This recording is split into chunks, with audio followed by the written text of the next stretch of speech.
I'm George. I'm Devyn, and this is the 23rd appointment with Medicinema, your healthy dose of film. Welcome to the episode that has been in the making the longest in any way you could look at it. The bonus episode that is the Timm Kröger interview was recorded way over a year ago at this point, before Devyn and I had even recorded our first episode. And now that Universal Theory finally got a US VOD release, we needed, I think, 5 attempts to finally get to press record on this one.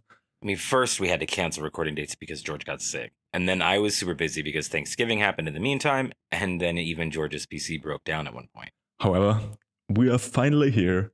I hope my audio levels on the freshly set up PC are alright. And with this episode being late, the interview and the giveaway that were always planned for this one accidentally turned into a 100 subscriber special and kind of season finale. So thank you for that, and more on the giveaway later. For now, however, it is time to move on to the film that Timm Kröger himself decided to pair his movie with, The Trial by Orson Welles. The Trial, or Le Procès in its original title, is the 1962 released Orson Welles movie. It is an adaptation of the German Franz Kafka novel Der Prozess and follows Joseph K. It is a very abstract and bizarre mystery. One morning, he gets arrested without a charge in the middle of his bedroom, and throughout the remaining runtime, we see him trying to decipher what is going on as the world gets more and more confusing and everything seems to be stacked against him. Devyn, this is very much up my alley and very much not up yours. We might have a contentious episode ahead. Right? We're definitely going to have differing feelings on this film. I do want to preface that I do really like Kafka. I like Kafka-esque things, if you want to call it that. You know, Metamorphosis, very edgy teenager book for me. Really loved that stuff growing up. A big part of my love of body horror fits right into Devynisms to love that kind of weird things like that. Also, I love things like Alien and The Thing and The Abyss, any kind of claustrophobia horror. And Kafka is kind of the godfather of claustrophobia fiction. So it should actually be up my alley, believe it or not. That, and I mean, Orson Welles' War of the Worlds, you know, it should really be there for me. It's actually not, though. I've so many reasons to go off on this movie about. I guess I want to preface my big thing, my problem with this movie that we'll see over and over again is that Orson Welles is a magnanimous figure. He's a powerhouse human being and character. And he carries a certain heavy ego within him that Franz Kafka did not have. You know, he was a meek person. He wrote meek stories. This is a meek story told through the eyes of a man who has it all. And that is so evident in the way that he changes this story. I know he's putting his own twist and his own adaptations and his own viewpoints on this movie. That's how, you know, filmmakers work. I just don't think that it mixed with what Kafka's doing in a way that I enjoyed. Just to preface my side, I am not a big Kafka expert. Like, I don't dislike him, I just haven't really gotten into exploring his work all that much so far. What I do know, however, is that all of his books were basically released post-mortem, and he never had the courage to actually put his work out there because he didn't truly believe in his skills. Which, in my first instance, when I heard you talk about the difference between them, was like, yeah, Orson Welles is definitely like this big character who definitely believes in himself and in his own skills. However, it's interesting that in a similar way, there's also a bunch of Orson Welles work that is lost to time and never got a release. There's like a handful of Orson Welles movies that were filmed, were edited to a degree, and then just never got its release. So there's definitely parallels between them still. I mean, Orson Welles drank himself to death, you know, drank and ate himself to death. The guy had issues. I can only imagine that there are things about Franz Kafka that really spoke to Orson. There's got to be reasons he felt connected to him, and probably became more feeling connected to him as he made this film. Just the representation of it is not something I enjoyed in this movie. And there's just a lot of weird peek throughs that will come across in the plot that like lead up to those exact moments for me. Do you have any immediate notes on this movie? It's kind of tough to choose a point to start at with this one. I can start this one real easy.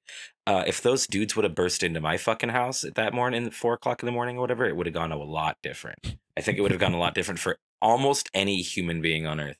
Which is, I know, it's the point. It's a Kafka story. It's an alternate kind of universe world where things aren't the same and people don't behave the same as we do. And I get that. But it's just fun to watch, and you're like, why haven't you hit one of these guys yet? Why haven't you like get the fuck out of where's your police badge? Where's anything? Like you're just giving them your info. Like, what the fuck? Yeah. That's how you get shot. Yeah, it's funny how it's almost like this, what you call the politeness horror of Almost. yeah. Yeah, it's one of those things where it's not that it's lost touch or anything when you say it's like dated, because when people say something is dated, they usually mean that like, oh, like the jokes are not bad or not good, or it's not PC in some way or something, right? This movie is one of those kind of dateds where like most people don't have an experience where that would have been police just walk in your door like that. In the 50s, like that's way more like something that could happen, I guess. It's just a different climate atmosphere that it doesn't resonate the same, I think. Yeah, I mean, it could, I guess, still happen. Things like swatting exist, but it definitely would. Yeah, but that's look what I mean. You would have different. been like on, yeah, that's what I mean. Like the whole emotion behind cops burst into my house at 4 a.m. to arrest me without telling me what I did has a different tone now Mm, than it does presented in this for sure. movie. Do you know what For I sure. mean? You instantly skipped over the intro that is actually before this. The presentation is odd. I do like the kind of themes it sets up in there.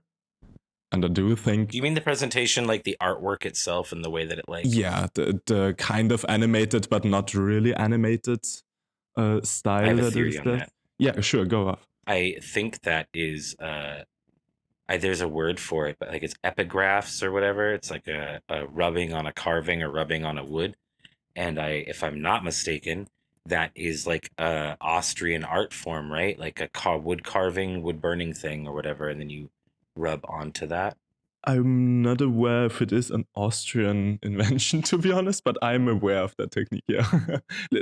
Lithography or Wood something? carving cuttings, lithography. is that Thank it? you, lithography. Yeah. Isn't lithography practiced in Prague? I fully gotta trust you on that one. I'm not knowledgeable enough I about don't that. actually know. There might be something to that. Yeah, that intro, I do think it establishes some interesting themes. So there's this person dying in front of the gates of the law. Just from a story point, it's super evocative. Like it's almost mythology-esque. Like it feels like the Greeks would have already told the story. It feels super timeless. And from a thematic standpoint, he never attempts to go in. He always asks to be allowed to enter this door. Since we established that there are more guards behind with more doors, I wonder if the idea is that you can't always wait for someone to give you permission, but it's more so about taking the chances that you get and really following through on it.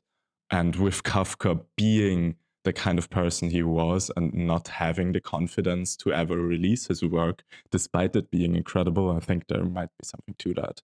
Yeah, I could see that. I kind of like took it as this idea that, it's this hellscape of this is something is made for you to have, but you actually can't have it. The proposed dangle of you can do anything if you put your mind to it, that you actually can't kind of idea, but taken to like the government is doing this specifically to you. Hey, this is the path you could take, but we've made it impossible for you to actually go through that door. Bureaucracy, in a way, is a big part of like a lot of the little, especially the imagery of this version of this movie. Mm-hmm. Whether it be, all of the people waiting with all the numbers around their neck. I know that's like a Nazi reference is what it's been cited as or whatever, but it's also, very indicative of going into this, the government system going into the penal system and how many people are just treated like numbers and stuff. You see his workplace where everybody is just like an endless hive of like typing machines, and it's all very, you know, corporate feeling. So like I kind of took that as like a big like, this is the corporate path that people, the world has set upon you, that you can go down this route, but we're not actually going to let you. Both can be true, because there's still this, even within that bureaucracy setting, the main character in this has a higher position. He's obviously someone who has asked for more, who has put himself out there. He is someone who went through the gates, I guess. That's valid. See, I'd be skipping ahead a little bit there, but so something that I did not actually like were both those things I mentioned, those visual pieces. Okay. You know, obviously the chains and the numbers around all the people's necks or whatever, that's not in the book. You know, that's a direct something that happened after the book event. Mm-hmm. I could only find one quote or one like source to why that's in the movie, and I don't know if it's true, but it fucking sounds like something Orson Welles would say. And the only thing I could find literally said, I personally think that if Franz Kafka had seen what the Holocaust had happened, he would have put this scene in his book. And I'm like, yeah, okay. I just didn't like the portrayal of his job. A big part of the book is that his job is actually really normal. And that's what makes the events that are happening there so bizarre. Yes, I didn't like that they went completely opposite with that. I just double checked. I mean, Kafka was Jewish. He was, yes. Even if it wouldn't have been something that he would put in there, there's definitely a connection to that. He may have accepted it. If he would have seen the adaptation somehow, might have been like, yes, I liked that imagery or something. Mm-hmm. He could have. But just to be like, he would have made this if I didn't. It's like, fucking okay. Maybe Orson Welles really felt connected to Kafka, you know? So after this lithography intro, we start off in the apartment. I like how it feels very claustrophobic without it being really a small apartment. Like the room we open in, from a square footing, I guess, perspective, is kind of a big room, but the ceilings are so low that I instantly feel trapped in a cage from minute one, which visually speaking is a great way to establish the whole general vibe, I feel like, of the film. I also love the questioning in that room. It is such a good representation of how surveillance is kind of a direct breach of freedom, even when you haven't done anything wrong or haven't got anything to hide. At no moment did I feel like that he did anything wrong, that he has anything to hide in that dialogue, but just the way they keep questioning, the way they keep turning around his words, it makes you so uncomfortable. This also comes back later in the office scene when he has to work whilst his uncle is watching him. It is the act of being watched that makes you act suspicious, that makes you constantly like self-aware of what you're doing and questioning your own actions, even when nothing is wrong with your actions. It is a kind of self-fulfilling prophecy, really. And yeah, I thought that was portrayed really well. That's interesting. That's interesting because from what I understand in the book is that, like I said, the job is really normal. Again, his apartment is supposed to be really normal. After these really strange events have taken place there, he goes to his job, which he's like you said, a prominent figure at, right? Mm-hmm. At his job in the book, he's well liked. They know him by name. They say, hey, how's it going, Kay? Or Joseph or whatever in the book. And like, he goes there to regain senses of normalcy, right? So his uncle talking to him, he's just trying to get him to shut up because he's like, I am trying to have a normal day and you are bringing the weird here. What's happening? Mm-hmm. So it's interesting how they've twisted that. I love in the dialogue how the legal talk kind of backs people into a corner. You try to stop an officer from writing things down. He tried to help with their language because the word he tried to write down literally doesn't exist. But they take it as him trying to intervene in an investigation. In relation to the movie we're going to watch later, and it has a point of this. Do you think that his trying to help them with the word and it coming up again later is funny? I thought it was entertaining. I wouldn't necessarily call it funny. Why? I found it funny. I laughed. It got a little chortle out of me. And then they come back later when, he's like, I was just trying to help him with this. He's like, that's not even a word or whatever. I Yeah. fucking got me again. Yeah, the second time And got in me. the- The second time yeah. I did laugh, yeah. Yeah. And it's a very serious film. And in the next film we're going to talk about is very similar things. Also had some very funny random moments. And I'm Mhm. just wondering if those, why we're doing this movie is, of course, Timm Kröger wanted us to do this movie. And I wonder if that is, one of those reflections is this is a very serious film with some, what I thought were very random, funny parts peppered in, almost inappropriately sometimes. I think the mix of tones works in both of these films, but I do see that, Timm Kröger even mentions that in the interview where he talks about himself as someone who's serious, but also doesn't take anything too seriously and tries to stay funny at the same time. I can definitely see that being a connection between those two. Very cool. It's a side note, nothing huge or whatever. The scene where they, all the people, the numbers around their neck and stuff like that. What a casting that must have been. There's so many people in that scene have very exaggerated features. There are people with huge noses, very large ears, very prominent brows. None of the people in that scene are your like a very a general, face person. Every one of them has very, very, very distinct features. And that must have been an interesting casting process that long ago to get that many people. Because people probably have the same kind of resources to get casts of that very degree in those years. You know what I mean? I have to imagine. Yeah, an interesting thought. I haven't thought about it, but yeah, it is a a wild casting. Yeah, for sure. It's really, really visually on purpose. And I was like, wow, that's really, really interesting. My next thing I have is the courtroom, actually going into the courtroom. I don't know what your experiences of seeing Austrian courts are and like that, but in my experience of having to go to court in life and stuff, and also going to court as a juror, I've done that as well. That is such an accurate feeling if you were to emphasize and, make, there's a term, it's totally eluding me, but you know what I mean? If you were to, just absolutely cartoonicize that feeling, it is really well nailed in this movie.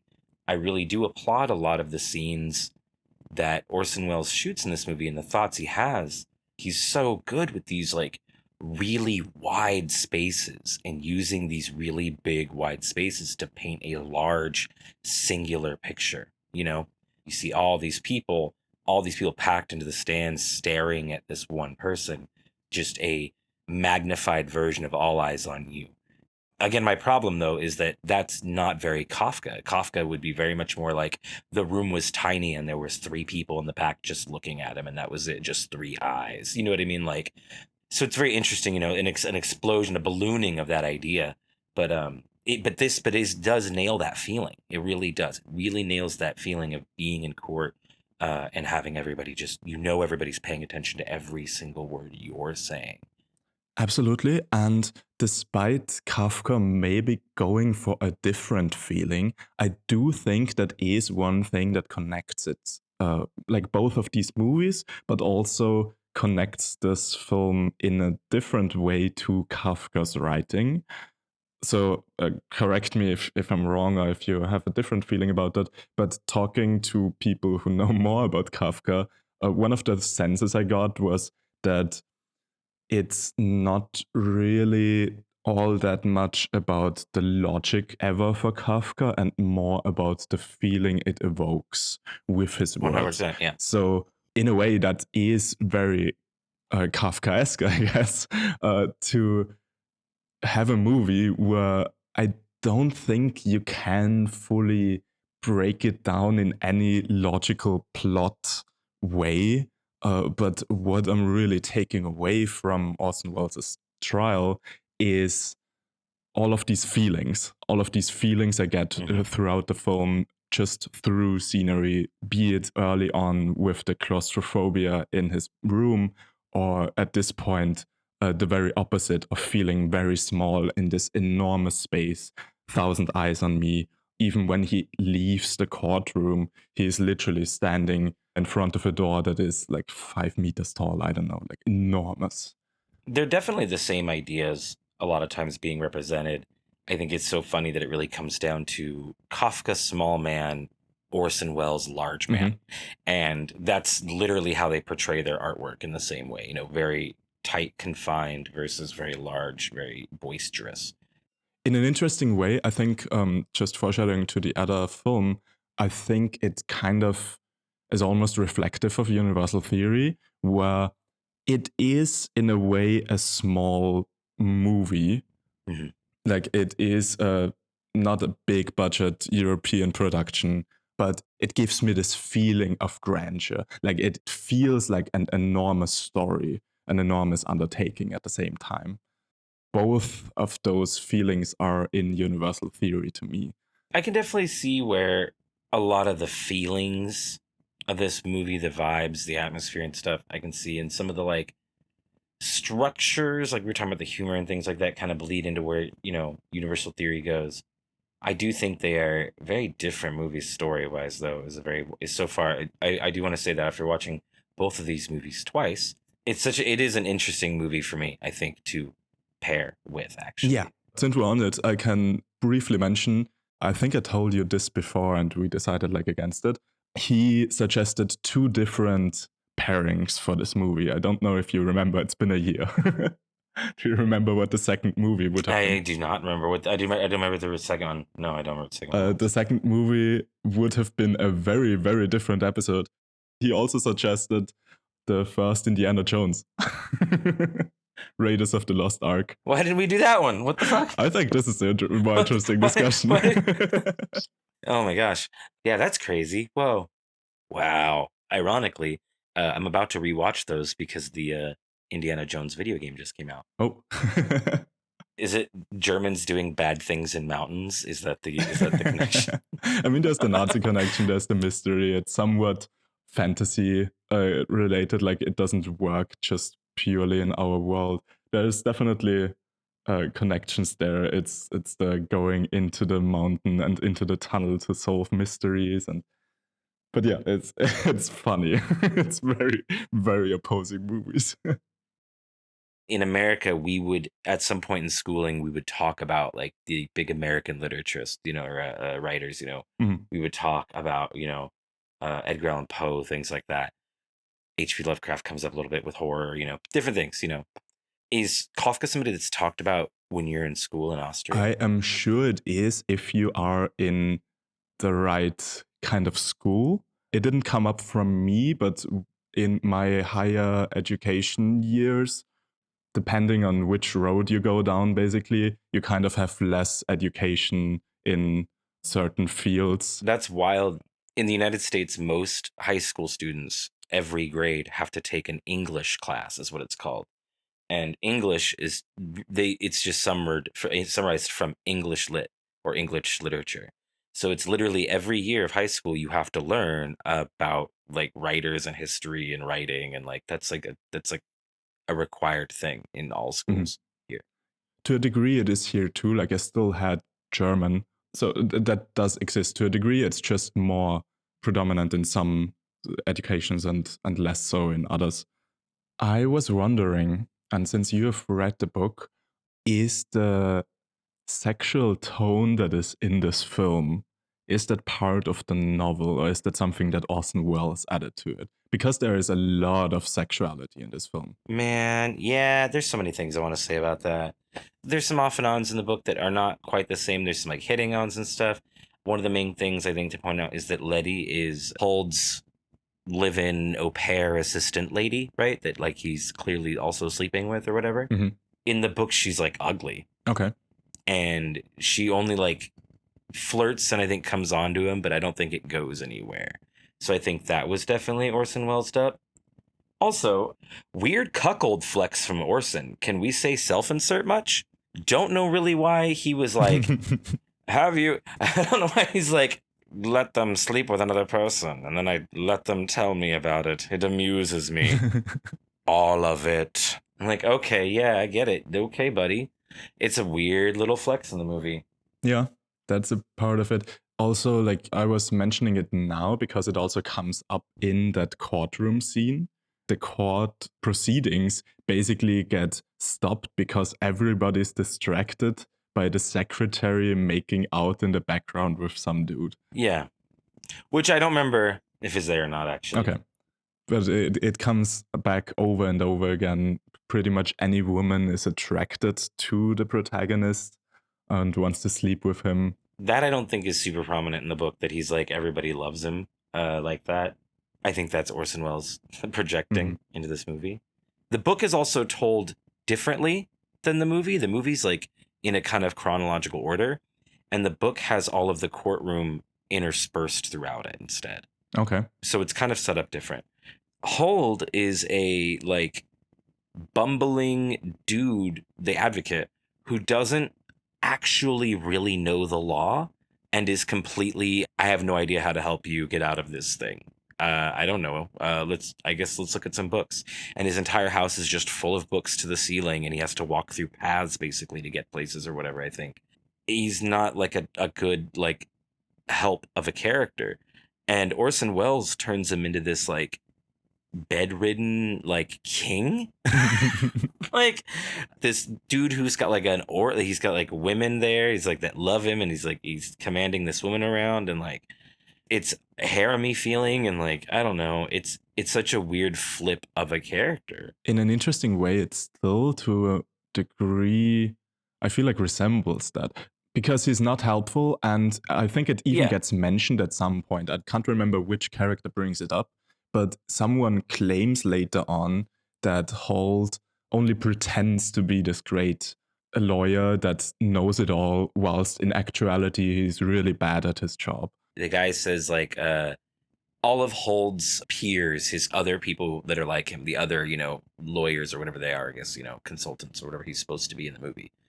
They said that they're all idiots, but he's the best of them at least, or whatever kind of is what he says. So he said they're still saying like, yeah, they're all terrible at this and it's just designed to waste your time, but at least he's the best about it because you have that girl, I think is what he's trying to say in the movie, right? Because that girl, again, now we're sexualizing it.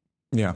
I'm not downing on the idea that Orson Welles has put himself into the movie, not literally because he did, but like, his feelings, his emotions, his touch, because that's what we're here for. We're here to see Orson Welles' adaptation of this story in his viewpoint. I get it.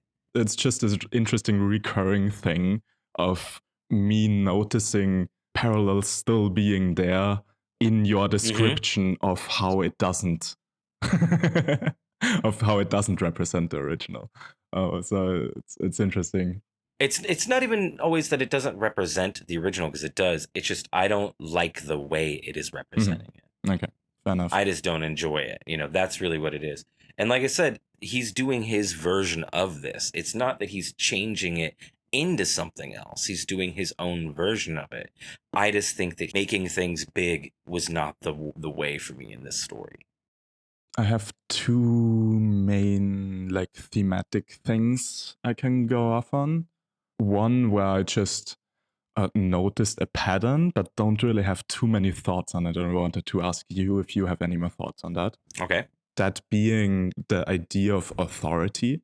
In a lot of ways, this character here is a victim just to the system or to like power dynamics he finds himself in. So in a grand scale, it's the state or the legal system. In a way, it's his landlord. His apartment is almost in danger due to his reputation being in danger.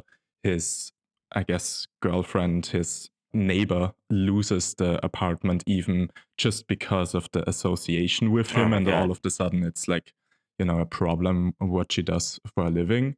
His uncle even, he mentions the sentence, "I'm the closest you got to a father." So that's a kind of father figure wielding power over him. The Orson Welles character himself, it represents the only power he got in court.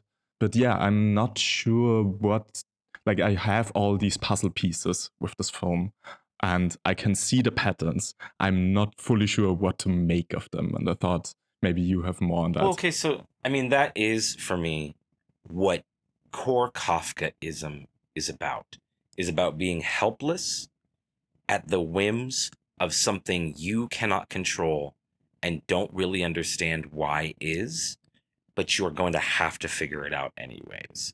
And whether it be waking up in the morning and realizing you've turned into a giant cockroach and you have to suddenly figure out how to exist whilst how am I going to go to work and how am I going to do everything, or you're suddenly being arrested and you don't know why and you've got to just go through the state's things and hope for the best and try to figure out even what's happening to you. They're both just being at the whims of a outside force that you have no control over, being lost in the chaos of the universe. That's great. But what makes somebody like Kafka different than someone, say, like H.P. Lovecraft, is that where Lovecraft's chaos is a smattering of unknowns and darknesses and masses and tentacles, Kafka's chaos was the order that humans are imposing on everything. That's what was fucking freaky to him. I like that. Then that even plays into my general, I guess, interpretation of the trial, of at least Orson Welles' The Trial. Again, you can comment on how much that differs from the book. Because I guess in a way, it's all about the meaning of life, the meaning of everything, which again connects for me to universal theory later on. The trial and the giant conspiracy kind of become his entire life. Like every second seems affected by it and everyone seems involved in it. The original German title also works kind of like that, with this double meaning of der Prozess. The process is the same word as the trial in German. So this process could mean the process of life, the duration of his life. If the trial is his life, the question as to what the meaning of the trial is becomes kind of the question of what's the meaning of life. And with it being Kafka, I guess it's more so about the lack thereof or the chaos in life and how to navigate it. I like that. That's a hard one. I don't know. Do you know? How many languages did Kafka speak? Did he only speak German? Because if he only spoke German, that probably would never have occurred to him. I mean, he still chose that title to represent the entire story. But if he wanted to still call it just the trial because it's about a trial, it would still be the same word, right? I see what you mean. You could specify it more. If you just mean the trial in a legal sense, you could say der Gerichtsprozess, which just kind of adds the courthouse is, or the court in general, is das Gericht. And there's this word Gerichtsprozess, which specifies that it's about a court proceeding. The court trial. The court process. Kind of, basically. Yeah. Yeah, I mean, I don't think it has the same push to it. I'm not saying, though, either way. He could totally, because you can, like you said, if you're only native speaking and only know German, it's still apparent that it's a double meaning. The Spanish word for handcuff is the same Spanish word it is for wife, and they've made that joke for centuries. Wow. It really is, by the way. It's actually not wife. It's actually like married spouse, I suppose. Okay. But yeah, I want to point out two things really quick. I think there's a lot of really good visual elements in this movie that are really impactful. I think there's a lot of really interesting storytelling in the moments of this film, especially like the courthouse, walking through all those people. A really big one that we haven't even talked about is the artist. The way the lighting creates striped effects on his clothing to indicate that he's a prisoner is really fantastic visual storytelling. Yeah. But I do want to point out, because I don't think I have mentioned this yet this entire time, I did find this movie incredibly slow and kind of boring as hell. And that's actually my biggest problem with this movie, is that it's so many beautiful things and interesting representations of this very interesting story that I think just really, really, really needed some fat cut off of it. Do you know what I mean? I highly disagree, but I know what you mean. Yeah. My note on that was also regarding the set. Yeah, it both with the shadow and the light kind of makes his clothing look like prisoner's clothing. Also, the room in itself is kind of a prison with the boards being almost like the iron bars. Yeah. And it's kind of this final version of what I said earlier with the feeling of being watched. Like, I love the image of just those eyes glancing through those boards and him being under constant surveillance to such an extreme degree at that point. Like, that's such a good exaggeration or continuation of what they started in the very first scene with him being watched and questioned in his own bedroom. And it also relates to the painter itself. Like, it is in the room of the painter. Specifically, they mention a painter of portraits. So a person whose job is to capture what the eyes see to preserve it for other eyes to see at a later time. So I thought that was also cute, how that relates. The book, while like having a lot of like really normal places, things kind of start descending into more surreal environments that you're kind of like, you don't know how they got there. And like I said, things are kind of told a little out of chronological order. And I feel like that only is represented in the movie during that scene. I think that's the only scene really where you're like, where the fuck are we? Mm-hmm. In this weird hellscape with these children up this crazy spiral staircase into like a shack on a stick. What dimensions are the building outside of the building they're in? I don't understand. Yeah. I like that whole scene is that's the most Kafka feeling scene in the movie for me. I do like that it kind of builds up to that. Like, I do think the longer the movie goes, the weirder the representation of locations and stuff like that, and the acting and any of the dialogue gets.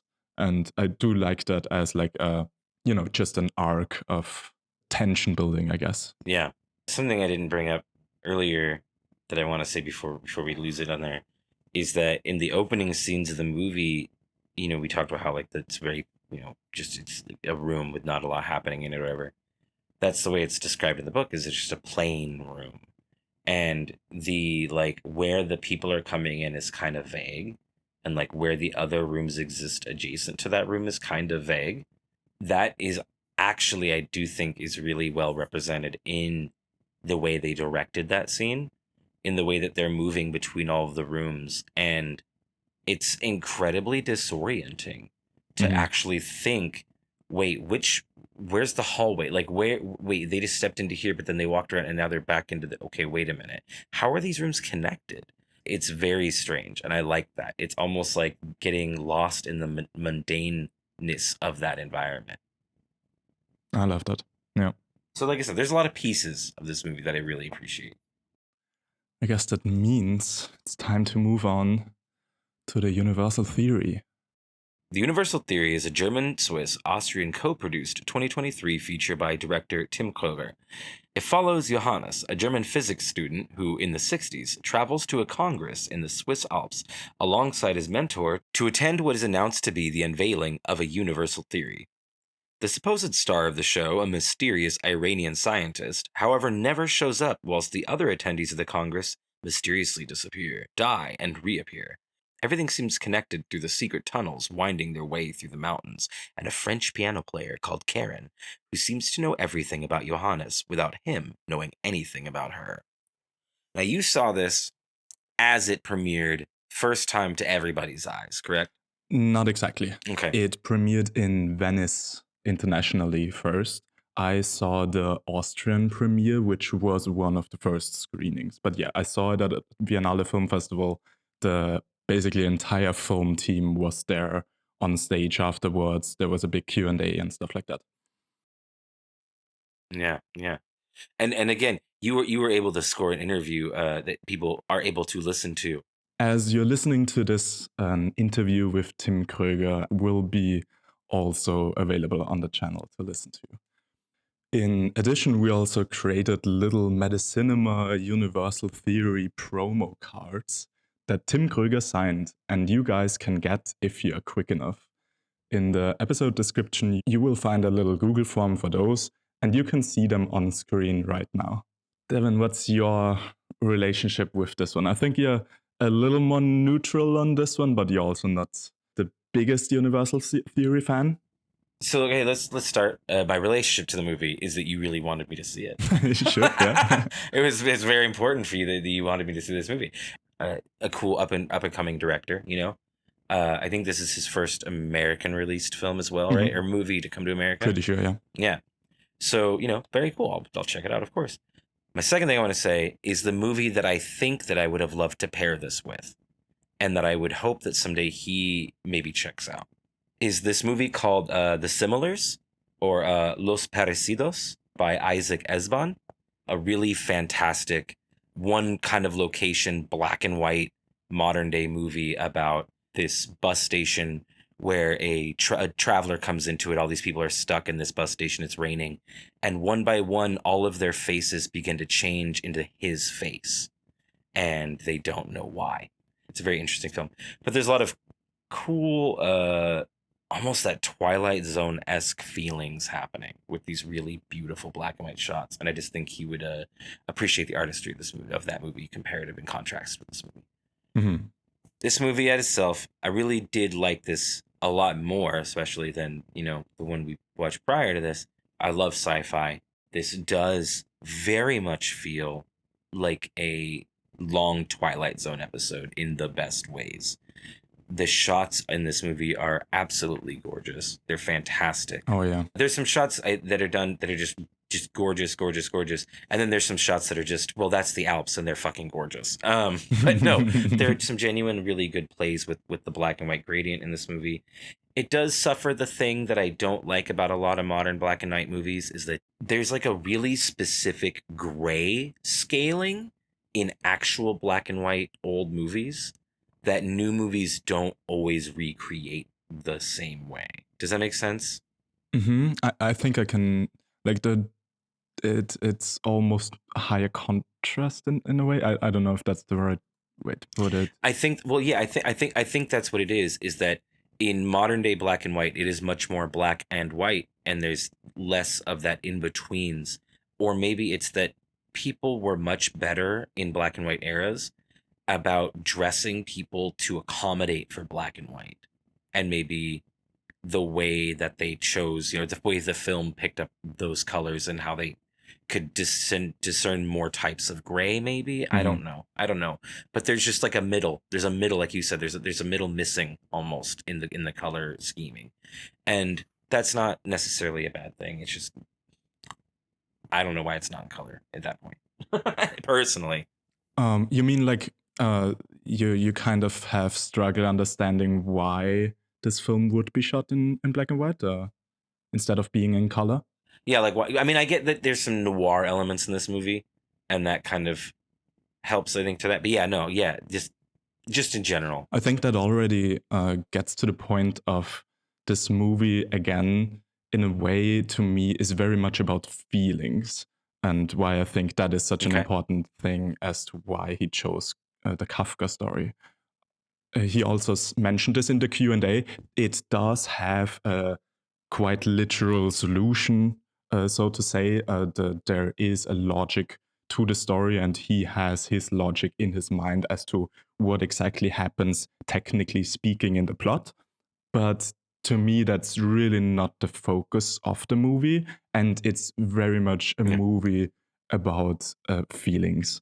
And in a similar way, I think the cinematography and the black and white is very much to evoke certain feelings, to evoke certain directors, certain times and film periods. Well, yeah, that's what I'm saying, is that it's just me being purely pedantic. Is this that if you're going to try to make your movie a black and white movie to recreate that era of film, essentially, right? It sucks when it misses the mark by not actually really looking like from that era. It looks like a modern day black and white movie. It doesn't look like an of that time black and white movie. Because I've seen, there's movies like a really good example is the director's cut of The Mist. That is so beautifully grayscale that it looks exactly like an old film. Mm-hmm. Okay, I want to assume the best about the decisions made in this movie, and I assume that it's on purpose, because there are a lot of shots where you have the mountains and the darkness of the rock against the mountains, and they just create these beautiful, very vibrant, very dark, contrasted scenes. The sky, the clouds are so vibrant, and that can only be achieved by having that contrast that high, right? So it is a deliberate move, I believe, at least, right? I think so. I'd even go as far as to say I don't think the movie tries to completely feel like an old movie. I think it attempts like always to be several things at once. And to me, that really works in how it's put together. I think even having this feeling of it feeling modern and old at the same time seems very much to fit into the pattern of this. That's so funny that you say this movie is trying to be is several things at once. Something that we have often disagreed on in movies in this podcast is that you will say, like, this movie tried to do too many things, and I think it should have just stuck with this. And I've said a couple times, like, I love when movies just throw everything at it. And, I love when it's just like all kinds of shit, right? I actually have a note, and I'll go into the note later, but I actually have a note that's like, I usually don't say this, but I feel like this movie's trying too many things. No, it's funny. So it's funny that we both acknowledge this movie's doing a lot. We have different views on the way it turned out. Onto the actual film. So, like, I love the it's a classic sci-fi kind of, not classic like it's a story that's been done. It's like that retro futurism level of like 60s sci-fi. But I do like another thing, like I said, we were talking about earlier, the comedy in this movie. And that's the first note that I have in this movie, is because as the movie's starting, I'm just getting into it. It's kind of just building up. I don't have any notes yet about what's happening. I'm still just absorbing what happens. And then all of a sudden, a guy bitch slaps a kid into space. And that got me instantly. Holy shit. Why does he slap the hell out of that kid for being like, sir? And then just bam. You missed something there. What did I miss? What did I miss? The kid made a Nazi salute to the scientists. I think he even said Heil Hitler. So it's that's what I missed. The kid was trying to be super edgy.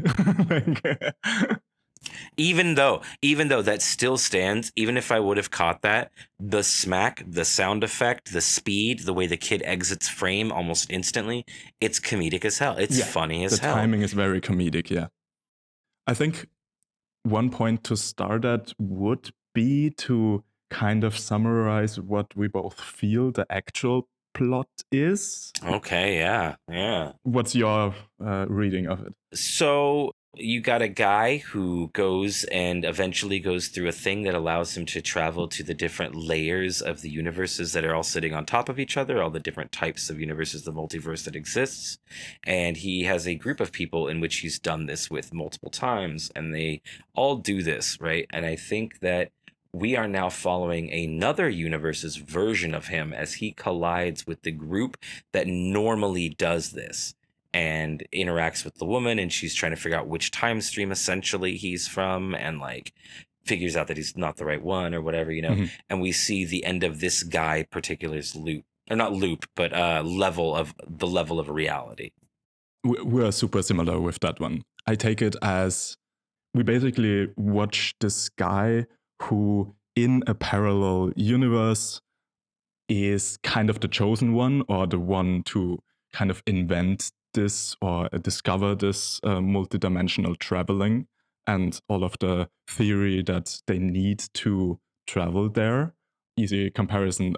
Instead of following the plot of, let's say, Everything Everywhere All at Once, we are watching the story in a slightly tangential parallel universe where he's just not the chosen one. And he desperately tries to be, but something in a kind of butterfly-esque way along his upbringing went differently, and due to that, he just barely didn't become that person.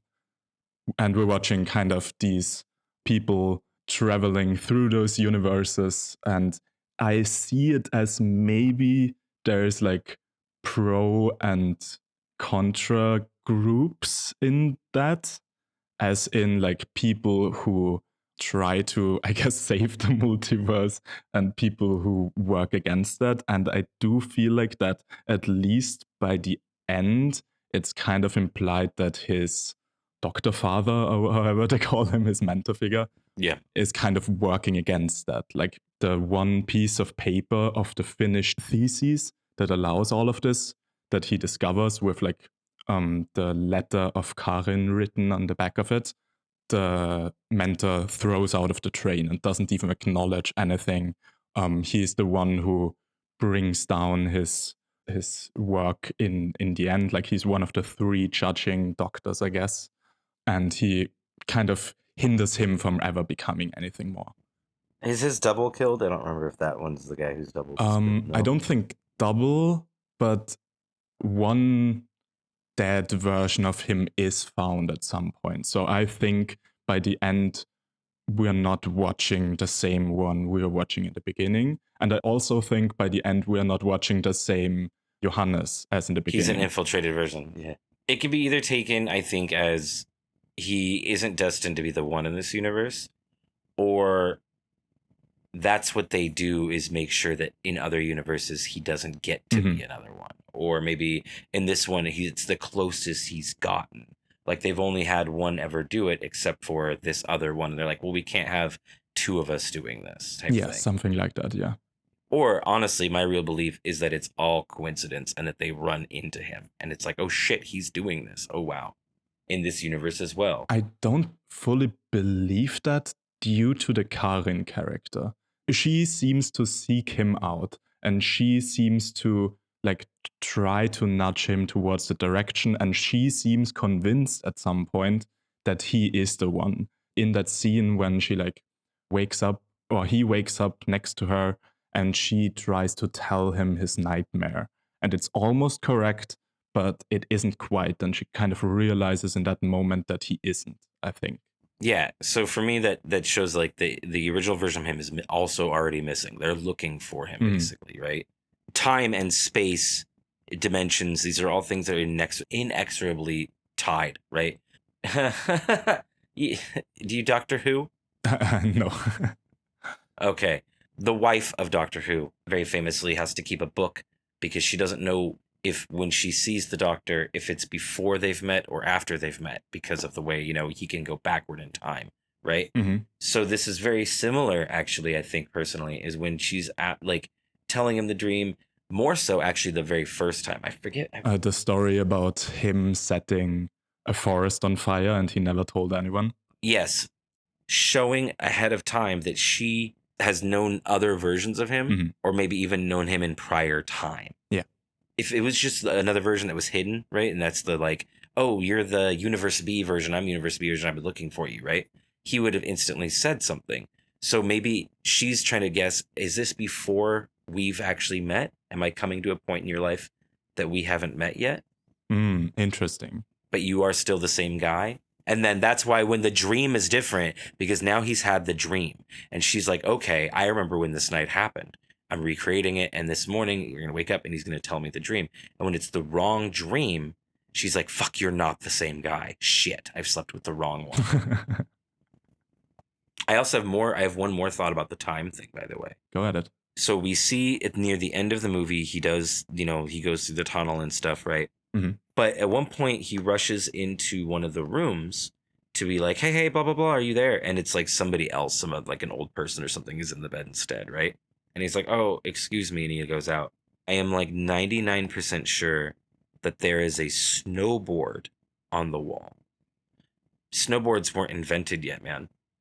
Oh, that's interesting.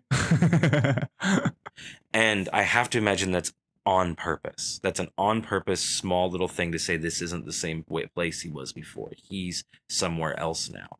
He's in a different version now. That's what the tunnel has done. Oh, yeah.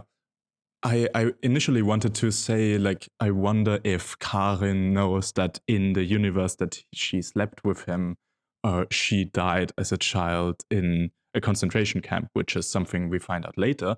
But in actuality, yeah, you're right. He also traveled to another dimension, or like, I guess the camera at least traveled to another dimension, yes. And we follow a different Johannes by the end. Maybe. Or the same Johannes in a different universe. I'm not fully sure. That's the part that really confused me, is the apex of him getting shot, and then we're continuing with the story. One of two things. We're seeing what we'll call Johannes A, the one we're following, right? Mhm. Are we seeing him die, and then now we're going to witness Johannes B do his stuff, right? Or has Johannes B found his way there finally? Because they've both gone through the tunnel at the same time. And she shoots Johannes B because she doesn't think it's really him. Because he doesn't even get to speak. He literally is like, hey, what's happening? And then she shoots him. And then we now follow Johannes A as he's traveled through the tunnel and it's like, what the fuck's happening? As he goes on to now go become Johannes B or something. I have a different proposition, and which is what I kind of believe happens.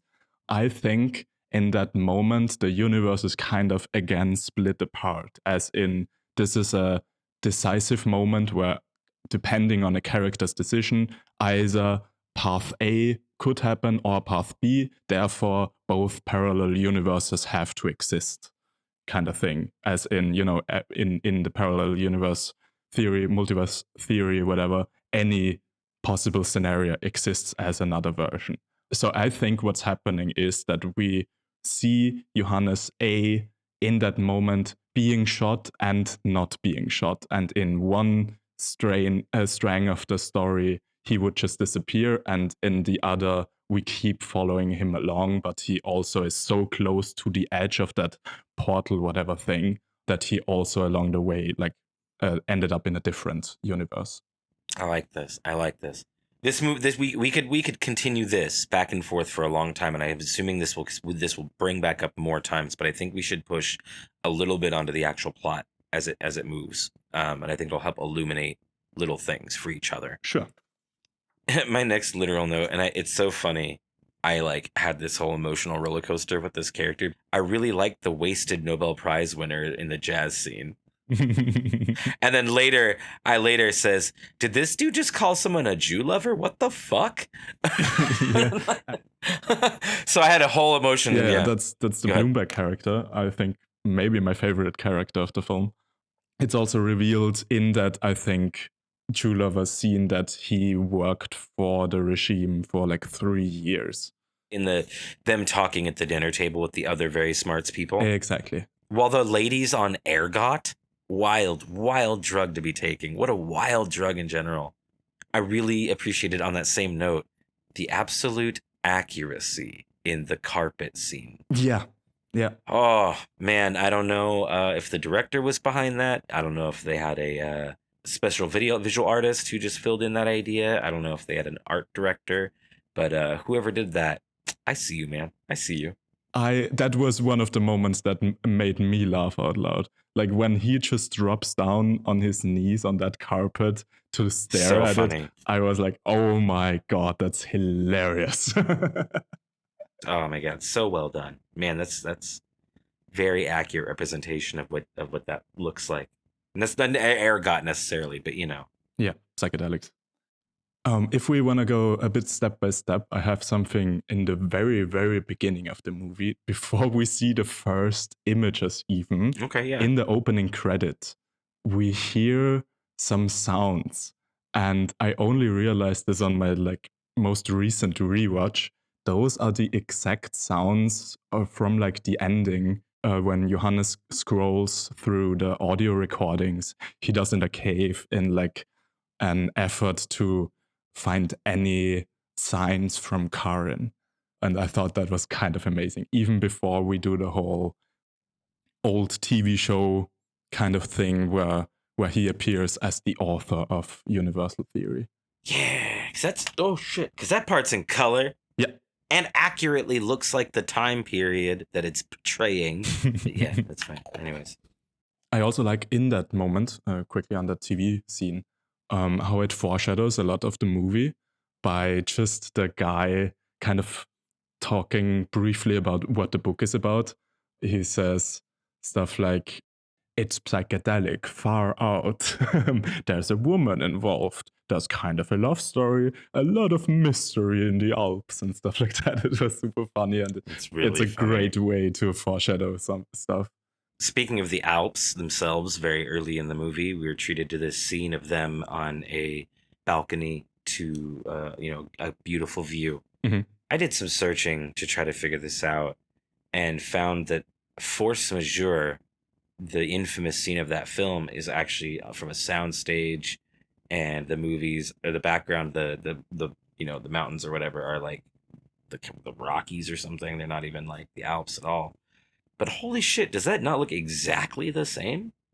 I don't think I've seen that. What? That seems like a you movie. You know what that is, right? No.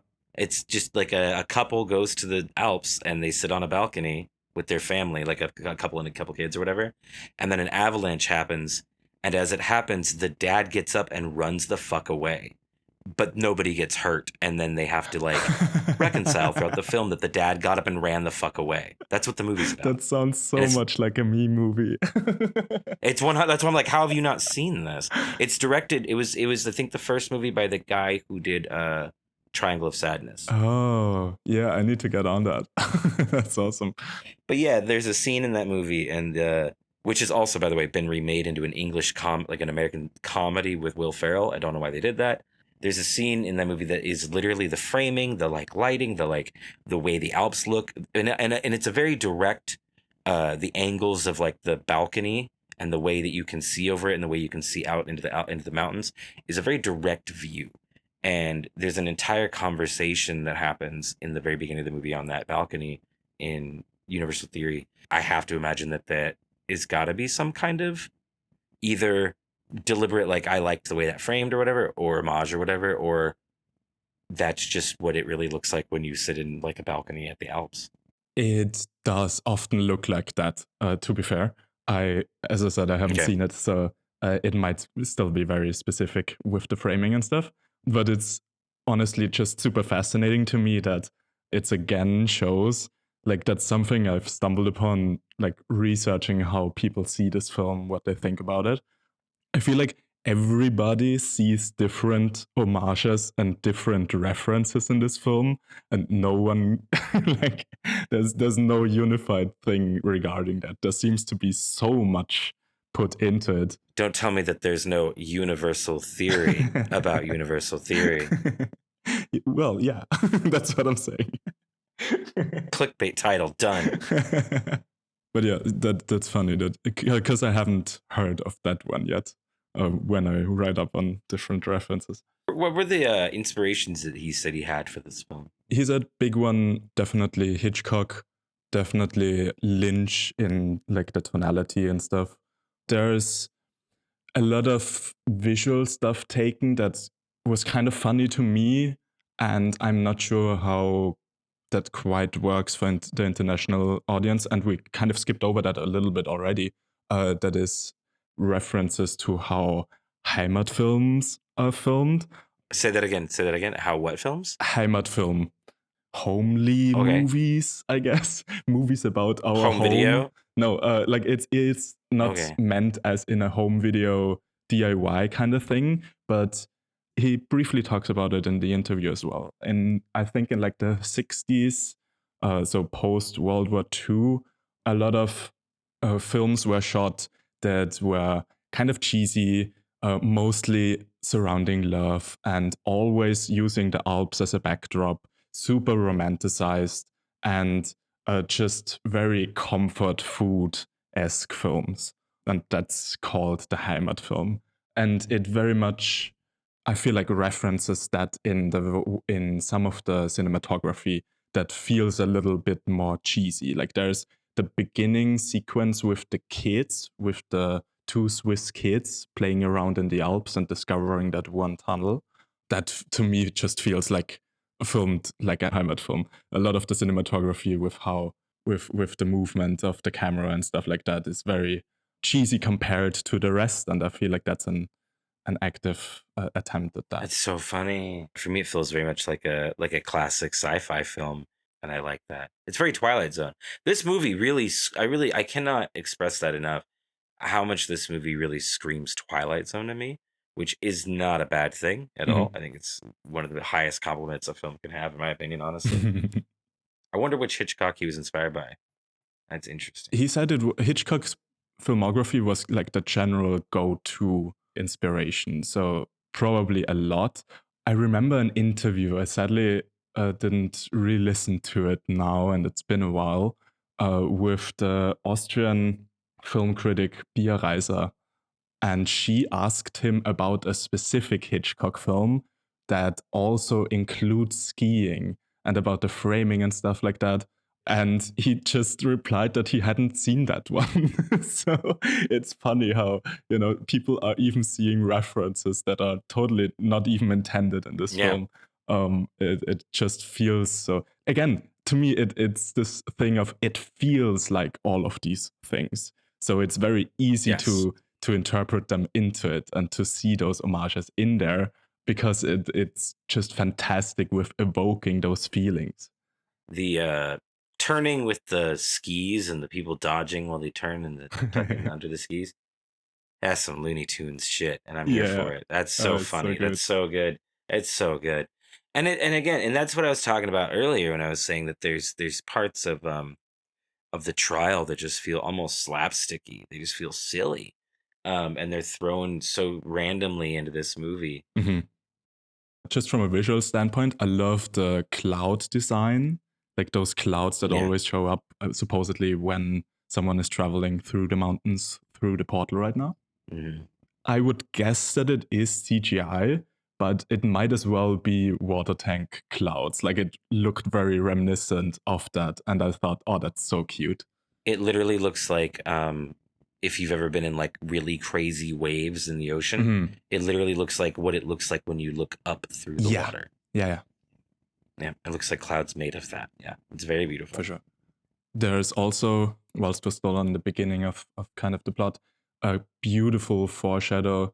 Image is kind of the wrong word, but that idea of him listening for Karin is a big thing that recurs throughout this, with, as I already pointed out, it already happening in the opening credits and the movie ending on it, but also early on when he is in his room, he hears something through the vents, and he kind of goes there and hears faint laughter and the music played by Karin coming through the ventilation system.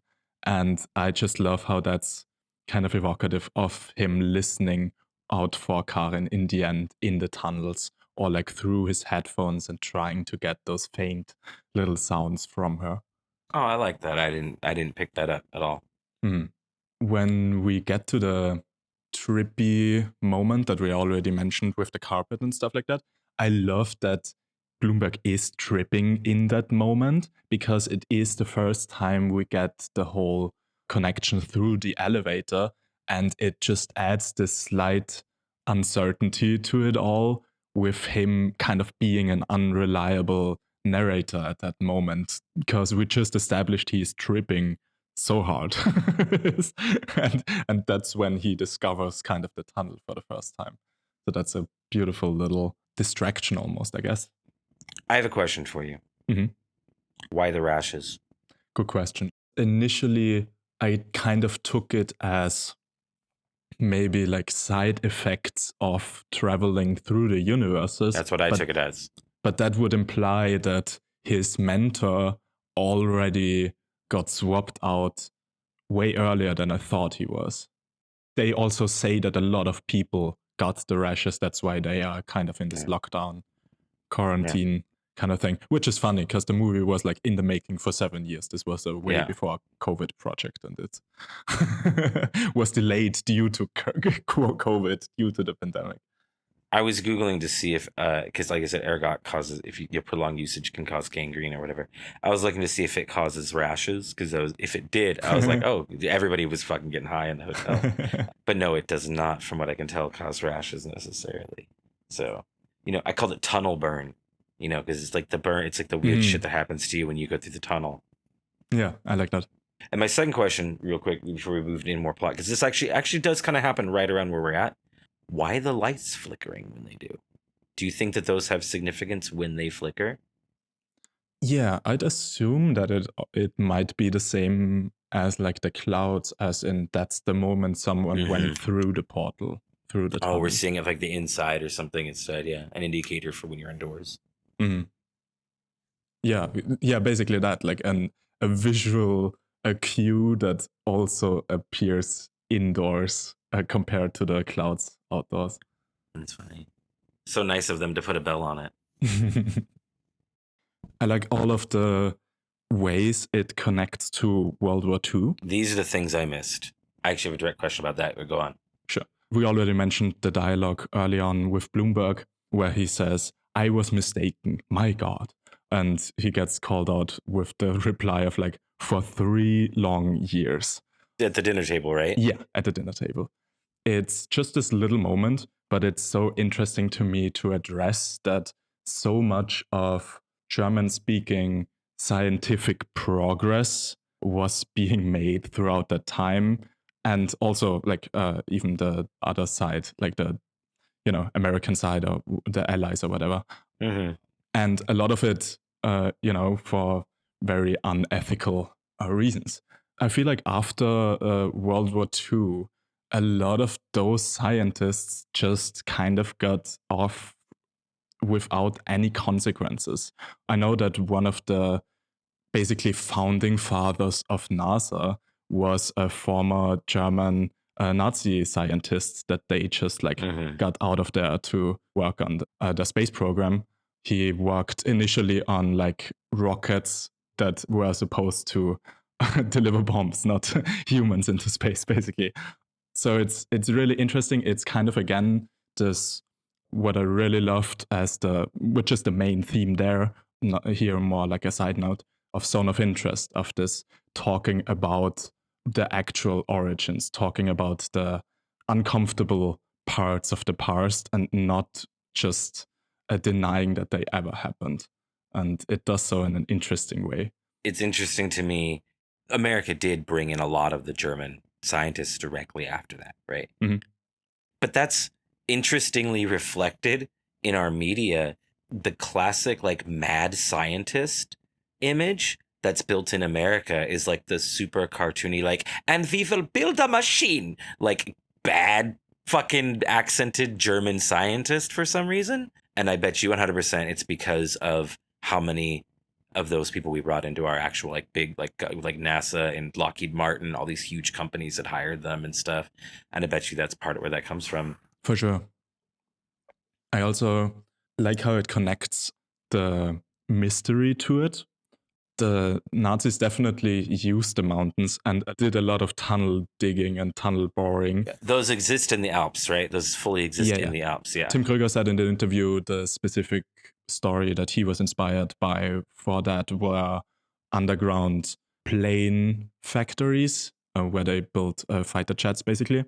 I didn't know of those. I know of a specific one that is not too far from where I grew up, which was made by the slave labor of, Jews and whoever was in the concentration camp that I specifically mentioned in the Zone of Interest episode. So that concentration camp that was kind of almost denied for 20 years and no one mentioned it. And they had to like dig up a lot of the history on it to present it to the world again.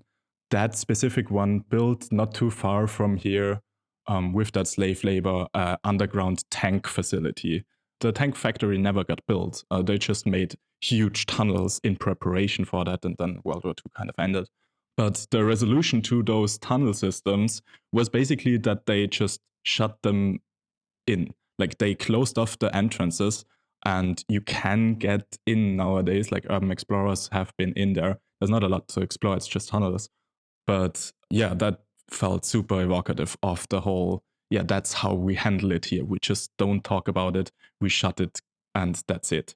And that's kind of how in the epilogue, the narrator talks about how later tourists in that village, where this all plays out, will just be told that there was an avalanche accident in that year, and that's why there were several dead people. And no further details will be elaborated. Like that's the same kind of mentality with which those tunnels were dealt with, Mm-hmm.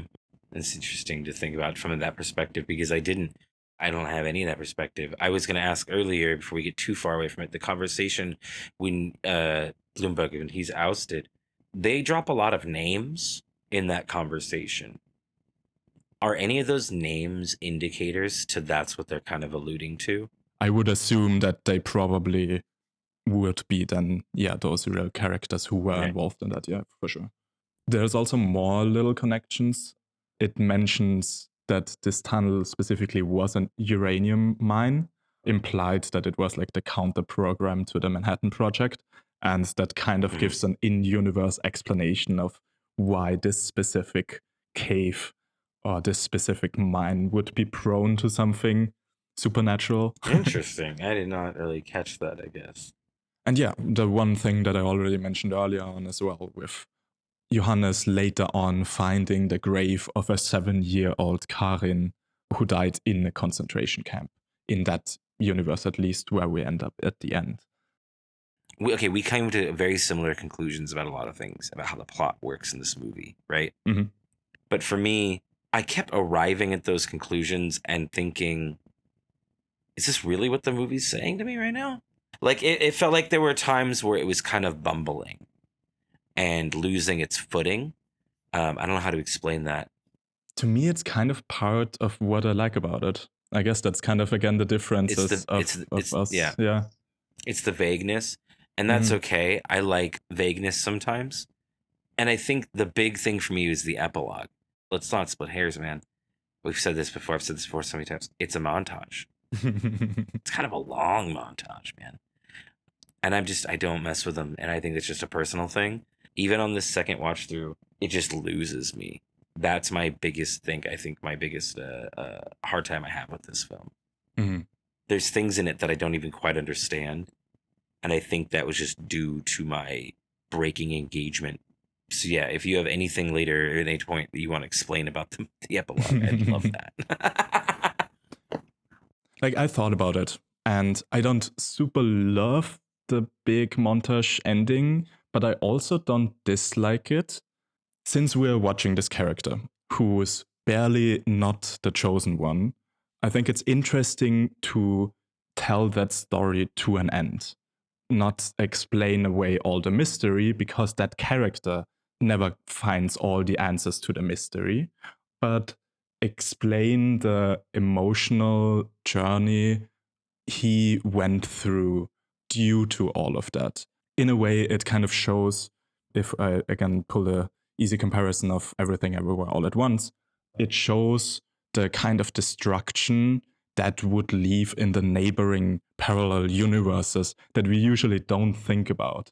And to me, it's almost an essential part to then, if you make a story about that, you kind of need to tell it to an end of, the interesting part is all obviously happening on that one weekend, on that one trip. So that's what we're really focusing on. But we're also going to tell you about where this leads and what it results in and what kind of struggles this character takes from that one weekend.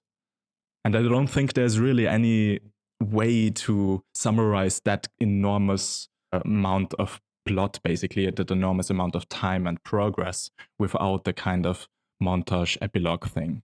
There's always a way around a montage. I fucking hate montages. They could have kept the epilogue montage. It could have just been smaller, just shorter. I think it's just too much of the film. To me, one of the funniest moments happens there, why I'm still super fond of the ending anyway. That's fair, yeah. Because he couldn't release it as a scientific project, which we established early on before the real story, leading to them making a movie about it. The whole meta joke of that premiering in Rome was just fucking hilarious to me. And in the Q&A, he also mentioned that since this actually premiered in Venice, that caused enormous laughter apparently at the Venice International Film Festival when it says it premiered to a small crowd in the Rome International Film Festival. That's really great. That's just awesome. I brought up earlier that we often disagree on movies trying to do a lot of things. Mm-hmm.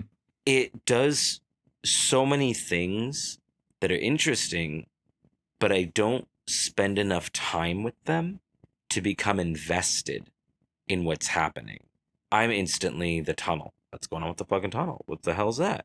Then you've got like the skiing gig and all that stuff, something funny. Then you've got the drunk guy, you know, that he starts playing the trombone in the fucking during the dinner or whatever is hilarious. That whole storyline. You're having all these little storylines, but you're only getting the tiniest snippets of them. And it was when we hit meeting her for the first time. I think you've said her name 1,000 times. I literally just have Karin. Karen is very interesting, and you've got this murder, and it suddenly for a little bit almost becomes noir-like. Mm-hmm. And I like that, especially later when you have the detectives, you know? Those are so funny. The goofy police They're duo so is funny. amazing. We just move so fast between all these little sub-stories, but we don't stick with them long enough for me to become invested in them. That's where I get that kind of bumbly feeling from the film, which could maybe be felt as like drifting more than bumbling, I guess, probably for some people. And it gives the movie kind of like almost like a dreamlike quality in the way that like things keep happening in very strange ways.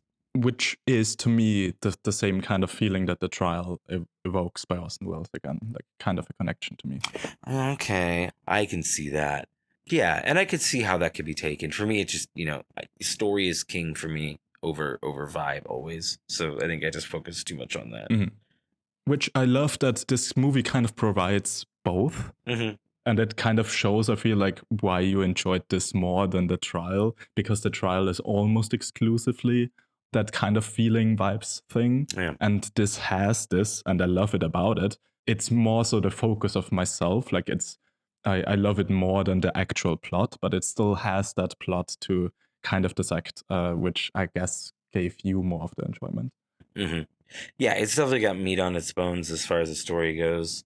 Really quickly, before we end this, I want to mention that the actual scenes in the tunnel with the audio visuals of that, I love those minutes so much. I can't even describe it. Like, I love that scene and how it's portrayed with the light kind of traveling through the cave.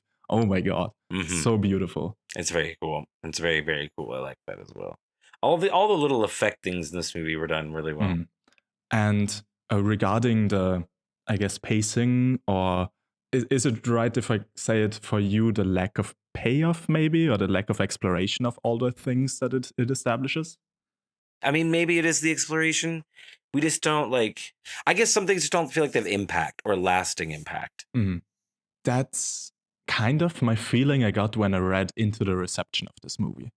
I feel like American audiences have way more of a problem with that specifically. Like, I read so many times that, oh, this movie establishes so much, but then it doesn't give you a payoff to any of it. Or like, this does so much, but it doesn't explore any of it. As you pointed out in the intro, your relationship to this is that I wanted you to really watch this movie.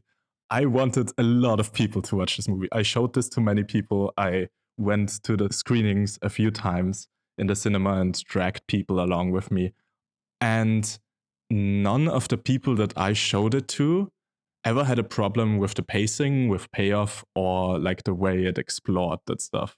And whenever I read it online, it was English-speaking audiences who pointed that out. So it's super interesting to me how the different tastes, I guess, apply. So it makes specific countries' cinemas, you know, different. It's what makes, you know, Japanese cinema versus Chinese cinema versus French cinema so vastly different. Is this the interest, the niche, the fad of the time follows with that culture? Mm-hmm.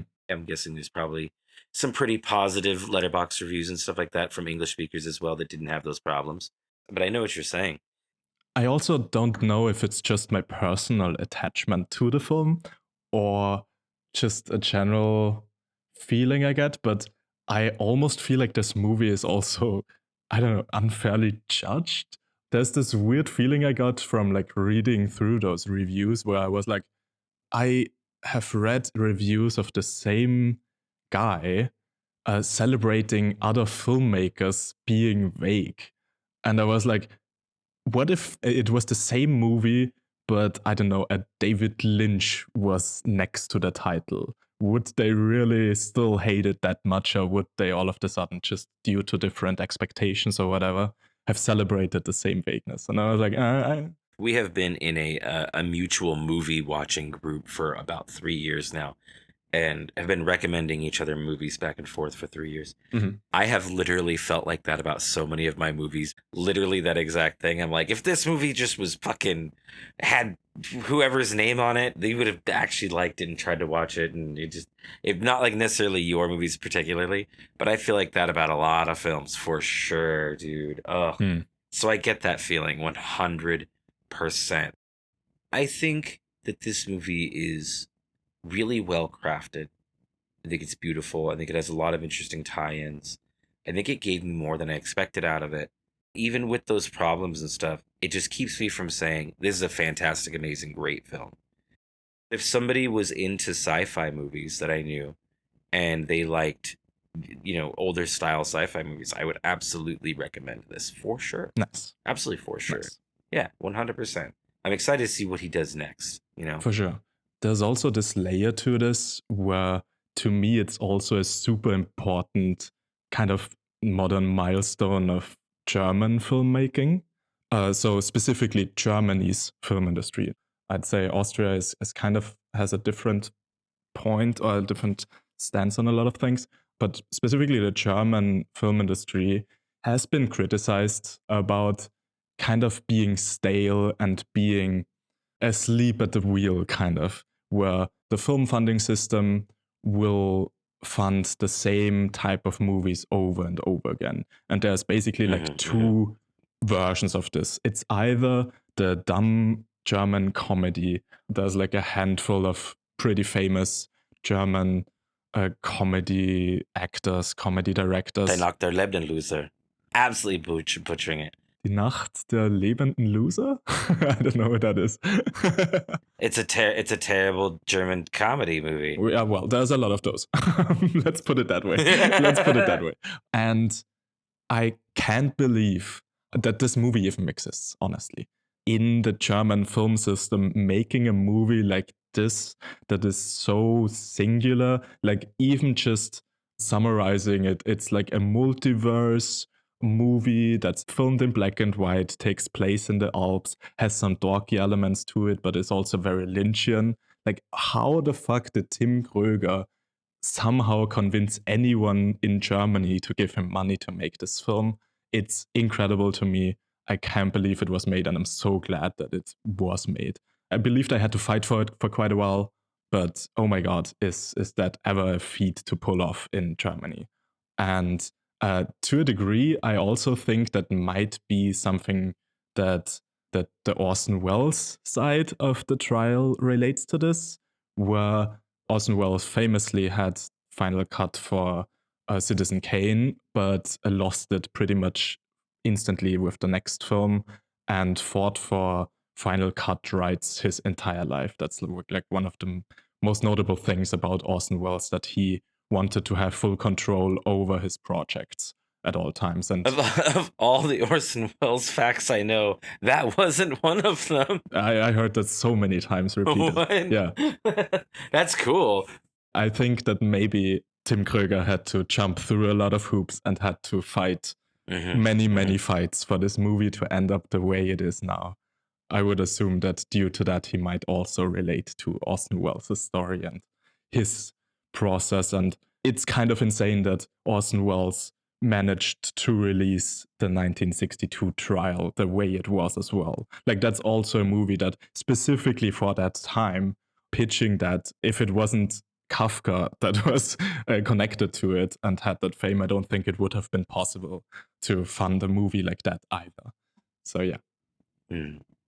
Big moment for German film industry, and I hope it's a sign of what's to come. I can relate to that in the sense as a Chicano, as they would say, Chicano. That's how I would say it. That's how white I am. But as a Mexican American, I love when Mexico produces like really cool sci-fi or really cool horror movies. It's interesting because I mentioned earlier that I really like this movie, The Similars, and I would have really paired this movie with that, right? That is literally one of the things I love about The Similars, is that it's this really provocative sci-fi film that you don't get out of Mexico. Because Mexico usually makes crime movies, they make romance, and they make telenovelas. They don't really dabble in science fiction. Do you know if he wants to keep making science fiction, or is this like a one-off thing, you think? I have no idea. I'm also like not entirely sure if he's gonna keep directing even. Like prior to this, he mainly was a cinematographer, which definitely helped with the beautiful images in this one. Absolutely. Yeah, it shows in his work for sure. So I don't know.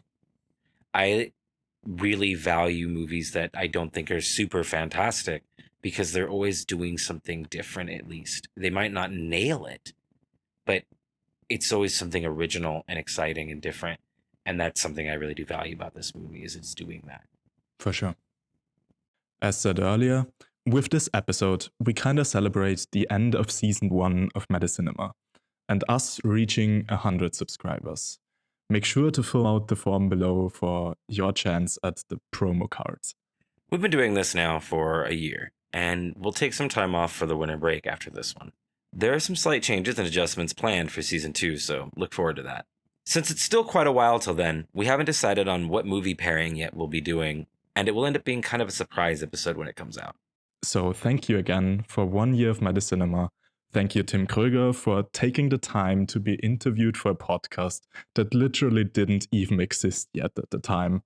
And have a great holiday season. Till the next appointment, I'm George. I'm Devyn, and this was Medicinema, your healthy dose of film.